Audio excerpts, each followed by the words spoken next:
सकाळी लोखंडे सरांचा फोन आला. सांगितलं की असा असा श्रद्धांजलीचा कार्यक्रम ठेवला, तुम्ही त्या कार्यक्रमाला या म्हणून. ते बोलताना फक्त एक वाक्यामध्ये बोलले की तरुण पत्रकारांनी शहरातल्या हा कार्यक्रम ठेवलाय, तुम्ही तिथे या. सगळ्यात महत्वाचं, वयाच्या 66व्या वर्षी दादांचं दुःखद निधन झालं, पण ते जाण्याच्या त्या क्षणापर्यंत ह्या राज्यातलं तरुण युवा नेतृत्व म्हणून त्यांच्याकडे बघितलं जात होतं. हे खूप महत्वाचं. वय वर्ष 66 होतं. त्यामुळं मी तरुणांच्यात बसतोय असं म्हणायला हरकत नाही. असं आता भाषणं ऐकली. खरं तर काय बोलायचं आहे थोडंसं मी डोक्यात ठेवून आलो होतो, पण ह्या भाषणातनं खूप काही जुन्या आठवणींना आणि खूप उजाळा मिळत गेला. आणि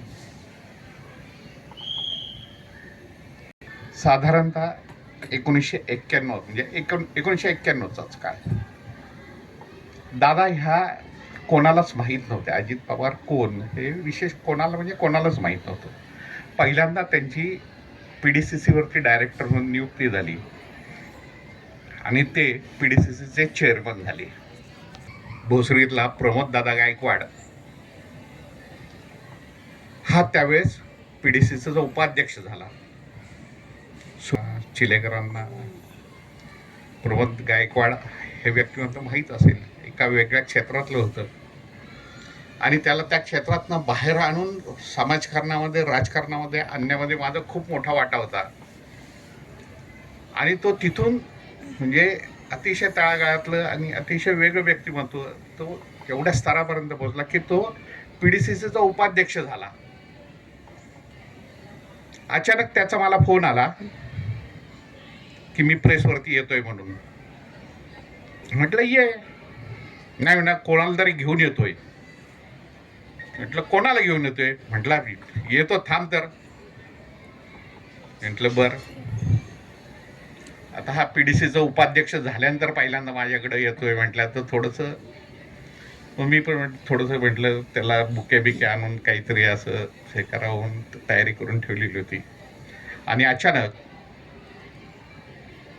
त्याच्याबरोबर अजित पवार, अरुण गायकवाड नावाचे दुसरे PDCCचे डायरेक्टर होते ते, प्रमोद गायकवाड आणि अजून 3-4 जण अचानक माझ्या प्रेसमध्ये आले. त्यावेळेस प्रेस अतिशय छोटी होती, तट्ट्याची प्रेस वगैरे अशी होती. आणि ते तिथं आल्यानंतर मग बसले. मी पण एकदम अजित पवार आले म्हटल्यानंतर, आणि ते जसे नुकतेच त्या समाजकारणामध्ये आलेले होते त्याबद्दल त्यांच्याबद्दलचं एक केवळ सगळं एक वातावरण वेगळं होतं. की आज ज्या पद्धतीने अजित पवारांच्या बद्दल चर्चा केली जात होती ना, ही चर्चा ते राजकारणात म्हणजे समाजकारणात आले त्या दिवसापासूनची चर्चा आहे. हा अतिशय विक्षिप्त माणूस आहे. हा अतिशय थाडकन बोलून जातो. तो कोणाचा मुलाहिजा ठेवत नाही. त्यामुळे असा माणूस आपल्याकडे आला म्हणून थोडीशी एक मनामध्ये भीती पण होती. बसलो वगैरे, गप्पा सुरू झाल्या, सगळं झालं. मग त्यांना पवना समाचारबद्दल सगळं सांगितलं, सगळी चर्चा झाली. गंमत अशी, तिथं लँडलाईन वरती माझ्या एक फोन आला आणि मला विचारलं की अजित पवार तिथं आहेत का? म्हटलं आहेत. आणि त्यांना द्या. त्यांना फोन दिला अजित पवारांना. म्हटलं तुमच्यासाठी फोन आहे? माझ्यासाठी फोन.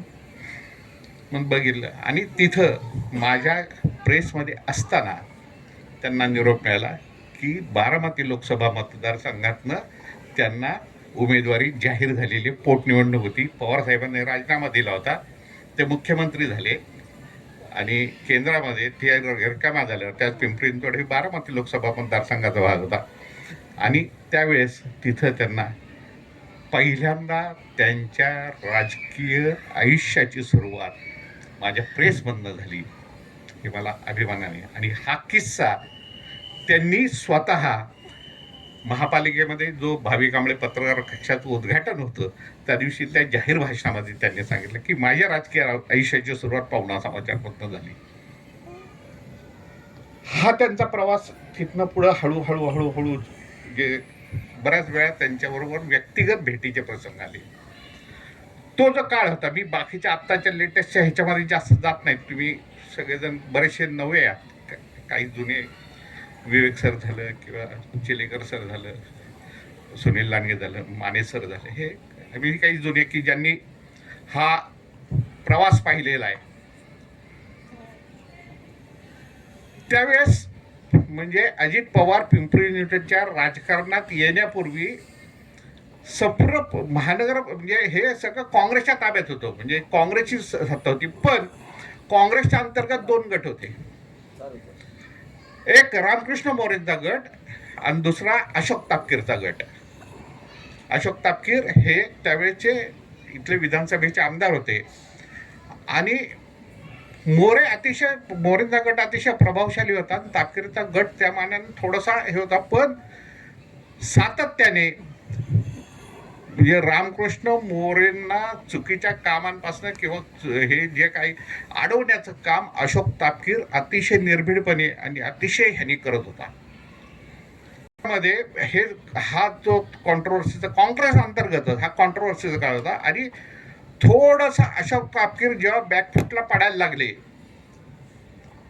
त्यावेळेस नेमकी अजित पवारांची ह्या पिंपरी चिंचवडच्या राजकारणामध्ये एंट्री झाली. थोडासा मधला काळ शरद पवारांनी ह्या शहरावरती थोडीशी कमांड घेतलेली होती, पण त्या मानाने तसं पाहिलं तर शरद पवारांचं काळ ह्या इथल्या राजकारणात तसा खूप कमी तसा होता. पण त्यानंतर अजित पवारांची एंट्री झाली